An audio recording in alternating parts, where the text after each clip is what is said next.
Hello guys, आज हम भाग विधि द्वारा घनमूल ज्ञात करने की विधि को समझेंगे। इससे पहले साथियों, यदि आपने मेरे चैनल पाटीदार ज्ञान को सब्सक्राइब नहीं किया तो पाटीदार ज्ञान चैनल को सब्सक्राइब कर बेल आइकन प्रेस करें ताकि आने वाली वीडियो आपको समय पर मिलती रहे। अंत में यदि वीडियो अच्छा लगे तो लाइक कमेंट तथा शेयर करिए। चलिए शुरू करते हैं समय बर्बाद न करते हुए। घनमूल ज्ञात करने की जो विधि होती है भाग विधि द्वारा जो हम घनमूल ज्ञात करते हैं उसमें सबसे पहला नियम जो होता है, पीछे से इकाई की तरफ से 3 अंक को हम अलग निकाल देते हैं। यदि संख्या ज्यादा अंकों की है, जैसे माना है कि कोई बड़ी संख्या है, तो हम पीछे से 3-3 अंक के 2 जोड़े बना सकते हैं। बची हुई संख्या का ही घनमूल यहाँ पे हम उसको भाग विधि द्वारा हम घनमूल ज्ञात करेंगे। तो यहाँ पर 3 से 1 ही जोड़ा बन रहा है, बची हुई संख्या 2 ही है। अगर 3 भी बचती तब भी हम एक जोड़ा नहीं बना सकते हैं, क्योंकि एक जोड़ा और छोड़ते हैं तो फिर यहाँ किससे हम किसका घनमूल निकालेंगे। तो इसलिए यहाँ पे 3 अंक की संख्या हमने छोड़ दी, उसके बाद 2 अंक की जो संख्या बची है उसको हम पहले हल करेंगे। तो सबसे पहले यहाँ पर देखते हैं कि 12 है। अब यहाँ 12 किस जगह है हम यहाँ देखते हैं। यहाँ 12 की संख्या से ये 27 अगर हम यहाँ लिखते हैं तो ज़्यादा हो जाते हैं, तो हम यहाँ पर 8 लिखेंगे और 8 के द्वारा हम इसे हल करेंगे। यदि 8 लिखते हैं तो 8 जो है वो जो आज का जो घन है, जो आपका क्यूब है वो है 2 का क्यूब 8 है, इसलिए 2 का क्यूब 8 हम यहाँ 2 लिखेंगे और 2 का क्यूब जो है वो 2 से कर रहे हैं हम, यानी 2 को हम 3 बार लिखेंगे क्योंकि घनमूल ज्ञात कर रहे हैं। तो यहाँ पे जो 2 को हम लिखेंगे वो 3 बार लिखेंगे और उसे जोड़ेंगे। अब 2 का जो घन है वो कितना है, 8 है, तो यहाँ पर हम 8 लिखेंगे और इसे हम घटाएंगे तो 12 में से 8 गए तो हमारे पास 4 बचेंगे। अब इस 2 2 2 इनको जोड़ के यहाँ 2 लिखेंगे, थोड़ा सा 6 हमारे पास आए। ये पहली स्टेप है हमारी। हम पीछे से 3 अंक छोड़ेंगे, बची हुई संख्या को हम लेंगे और यहाँ पर वो संख्या लेंगे इनमें से जो 12 से कम या 12 से बराबर हो, 12 से अधिक नहीं हो।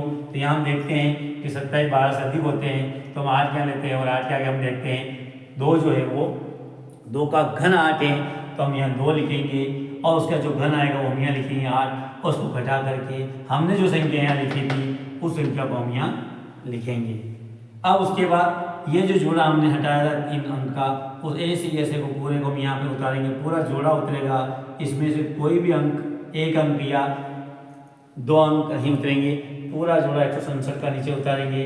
अब अपने पास अभी जो संख्या होगी 4167 होगा, उसमें से पुनः हम अब हर बार आपको 2 अंक को बाहर अलग निकालना है और बची हुई जो संख्या होती है चाहे वो संख्या आगे और हो, पर हमें अब इस दूसरी स्टेप में जाकर के केवल 2 अंक को अलग रखना है और उसके बाद बची हुई संख्या का फिर हम हल करेंगे।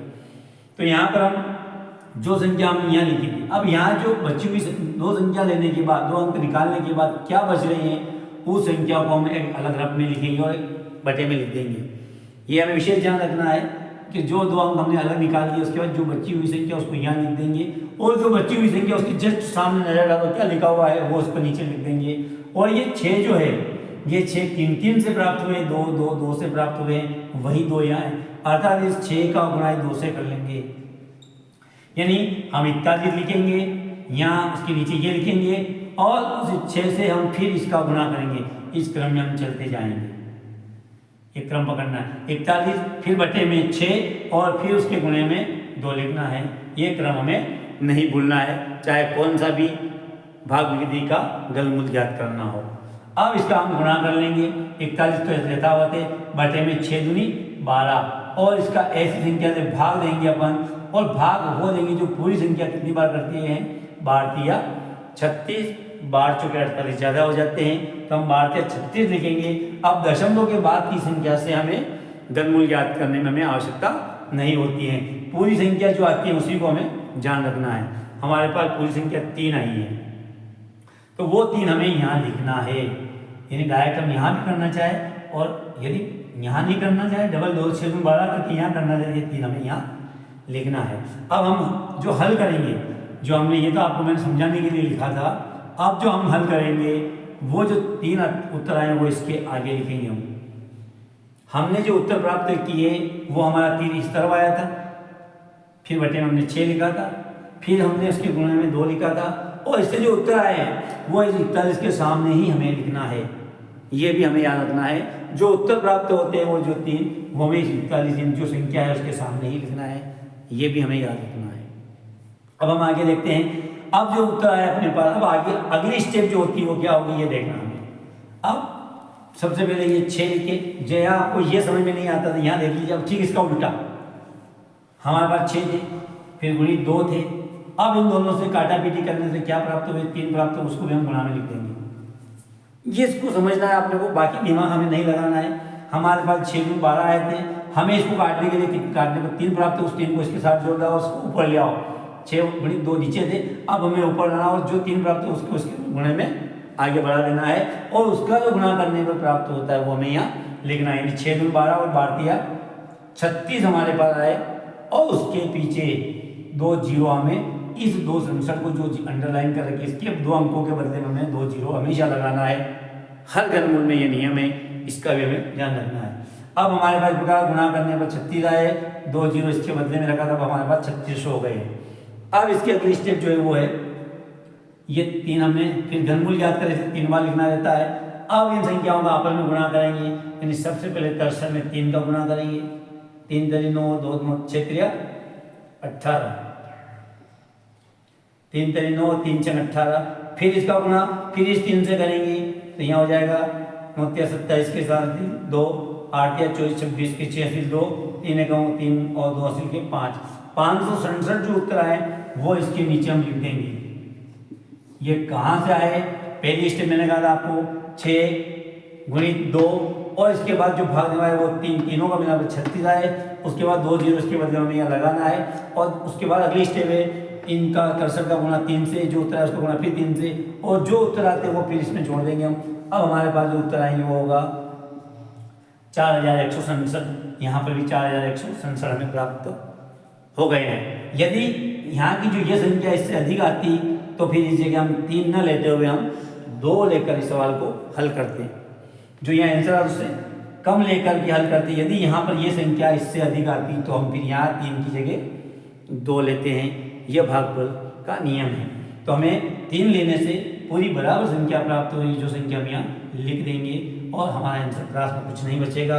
अब यहाँ पे हम जोड़ेंगे 3 3 6 और 3 तरी 9, और ये आपका 6 यानी 69 आपका प्राप्त हुआ है। और ये 3 जो हमने लिखे वो 3 यहाँ आंसर में भी हमारा आना चाहिए। ये हमारा घनमूल याद कर लिया। यानी ये जो घनमूल कैसे याद करते हैं, इसका लिखने का जो तरीका है वो ये है। यहाँ पे हम 3 लिखेंगे और यहाँ लिख देंगे 12167। अब इसका जो घनमूल आया आपके पास कितना आया 23, तो आपका जो आंसर होगा वो इसका जो घनमूल होगा वह 23 होगा। और इसे इस प्रकार लिखा जाता है और इसको फिर इस प्रकार से हल किया जाता है। अब हमेशा एक चीज़ उत्तर की जांच करने का सरल तरीका है। एक तो 23 में हम गुणा करेंगे, फिर 23 का जो उत्तर आएंगे 3 तरी 9, 3 दून 6, 2 तिया 6 और 2 तीन 4। फिर जो उत्तर आएंगे इसमें फिर 23 का गुणा करेंगे, और जो नीचे उत्तर प्राप्त होंगे वो होंगे 12167 गुणा करने पर। पहले तो ये अगर 3 बार गुणा करने पर अगर आ गए तो हमारा घनमूल सही है। एक और तरीका है कि जो संख्या आपके जो आंसर आए हैं आपके ये जो आंसर आए हैं उसका 3 गुनी ये संख्या हमेशा रहेगी। जब भी आपके आंसर आएंगे उसकी 3 गुनी संख्या यहाँ का योग होगा, ये भी हमें याद रखना है। ये उत्तर की जांच करने का इसका 3 गुना यहाँ पे अगर आ जाता है तब भी हमारा सवाल सही है। मैं एक सवाल के माध्यम से और आपको इससे थोड़ा सा बड़ा लेकर है घनमूल को स्पष्ट तरीके से समझाना चाहता हूँ। देखते हैं हमारी अगली संख्या जो होगी वह है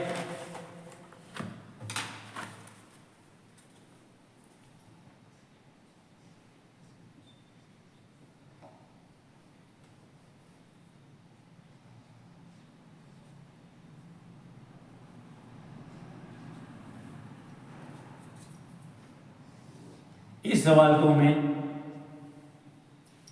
आपके सामने करना चाहता हूं। जैसे इस प्रकार से हम सवाल को करते हैं। यहाँ पे हम देखते हैं कि एक जोड़ा हमारा यहाँ बनता है, दूसरा जोड़ा एक और बन सकता था यदि एक संख्या यानी एक अंक और आगे होता तो हम एक जोड़ा बना सकते थे, लेकिन यहाँ पर 3 अंक ही बचे हैं और यहाँ 3 अंक हमने एक जोड़ा निकाल दिया है। अब अपने पास 3 अंक की एक संख्या बची है, तब भी हम उस सवाल को बड़ी आसानी से कर सकते हैं। देखिए हम देखते हैं सवाल को करने के लिए 195 कहाँ इसके आसपास 125 और 216 के बीच देखते हैं अपन 195 की हमें यहाँ जरूरत है। अब यहाँ पे 195 या 216 बहुत ज़्यादा हो जाते हैं, तो उसके बाद अंदर देखें तो कुछ भी नहीं, डायरेक्ट 125 आते हैं, तो हमें यही लेना पड़ेगा, क्योंकि इसके बाद ये लेते हैं और ये ज़्यादा होते हैं तो फिर इसके ऊपर जाएंगे तो ये संख्या ही आएगी। तो हम यहाँ लिखेंगे 5। अब 5 लिखने पर कितने उत्तर ये आ रहे हैं अपने पास, 5 का घन अगर याद करें, 5 का गुणा 5 में 3 बार करें 125 आते हैं, तो वही हमारा उत्तर भी होगा। और इस 5 को भी 3 बार लिख देंगे और जोड़ करके जो आंसर आएंगे हम यहाँ पे 15 लिख देंगे। ये स्टेप सरल है। इसके बाद से हम घटा भी देंगे, 0, 9 में से 2 गए तो 7 और यहाँ 1 में से 1 गए तो 0।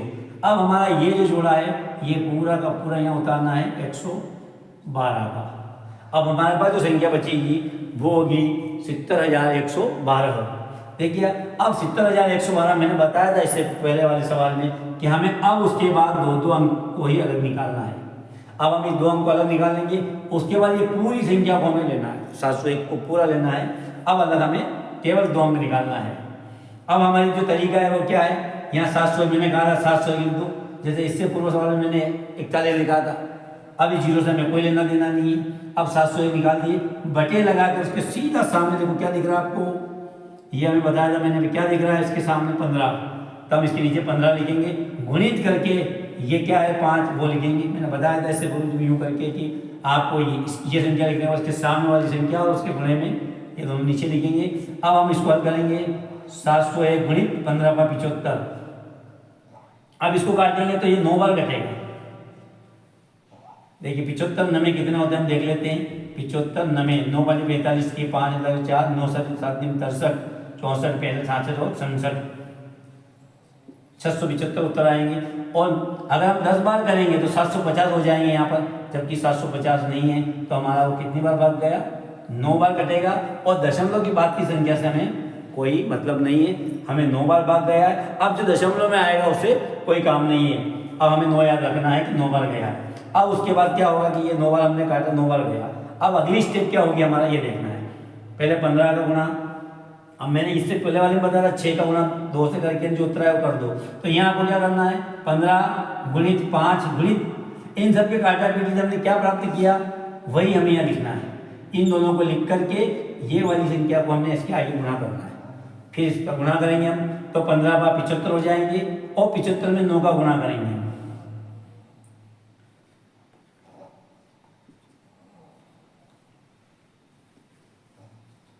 छह 675 आएंगे।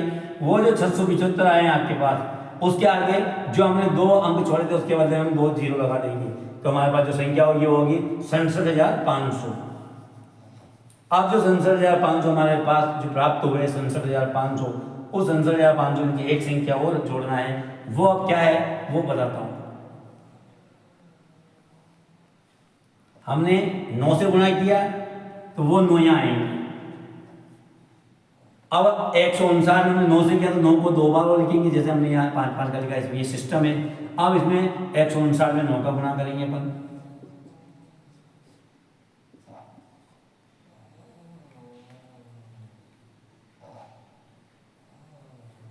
अपन के 3 लगे 5, 9 1 9 और 5 14। फिर इसका गुणा करेंगे, एक बार हो गया। फिर इसमें 9 का गुणा करेंगे,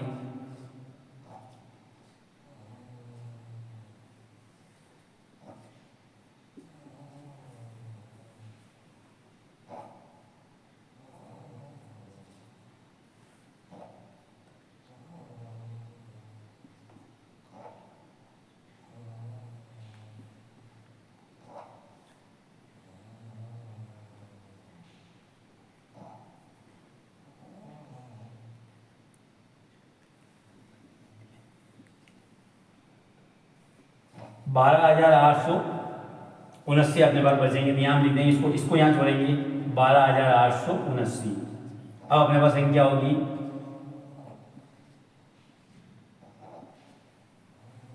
देखिए 9 7 8 9 10 13 3 7 8 10 7,000 70,379, जबकि यहाँ पे हमारे पास जो संख्या है वो कम है। यहाँ पे संख्या कम है तो हम यहाँ पर 9 न लेते हुए, अगर ऐसा हो जाता है कि संख्या इससे यहाँ से संख्या यहाँ बढ़ जाती है तो हमें संख्या को एक कम करके यहाँ लिखना होगा। अर्थात जो संख्या हमारे भाग देने पर 9 प्राप्त हुए थे उस 9 से नहीं करते हुए हम उसी संख्या को हम 8 से मल्टीप्लाई करेंगे, ये ध्यान रखना है। यदि इससे संख्या हल करने पर यहाँ की संख्या से यहाँ की संख्या ज़्यादा आती है तो इसे अपने आप अपनी मर्जी से स्वेच्छा से एक कम करके उसे हल करेंगे। अब हम 158 लेंगे और जो गुणा वगैरह जो करेंगे वो भी हम 8 से ही करेंगे, यानी हमारा जो गुणा करने का होगा 15 गुणित 5 गुणित, अब यहाँ 9 है तब भी हम यहाँ पे क्या लिखेंगे 8। अब 15 8 कितने, 15 75 होते हैं, 75 में हम 8 का गुणा करेंगे तो हमारे पास उत्तर आएंगे 600।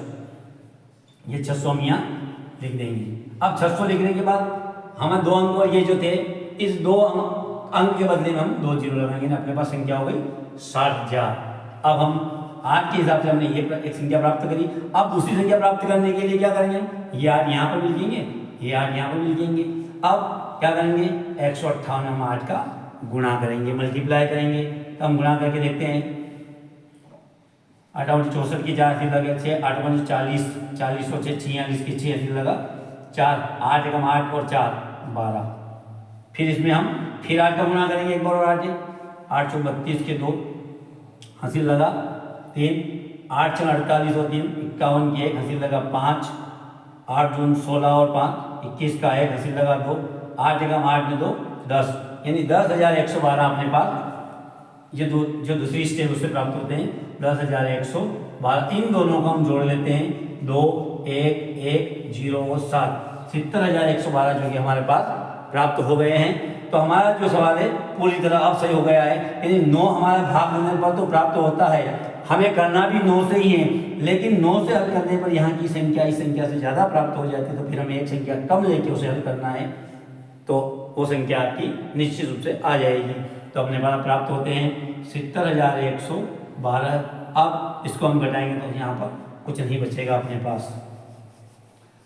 अब अपने पास जो संख्या बची है, अब हमने यहाँ 8 लिए थे, वो 8 हमें यहाँ पर भी लिखना है। अब इसको जोड़ना है 8 8 24 के 4 लगे 2, 5 में 2 7 और ये 174। अब देखिए 174 अपने पास बचे हैं यहाँ पर इसको। अब ये जो 58 के 3 गुने अगर है तो अपना सवाल सही है, यानी 58 गुणित 3 करके देखो 8 या 24 के 4 के 2 5 में 15 2 17 174, यानी ये जो आंसर आता है उसका 3 गुना अपने पास नीचे आता है, तो अपना सवाल सही है इस प्रकार से।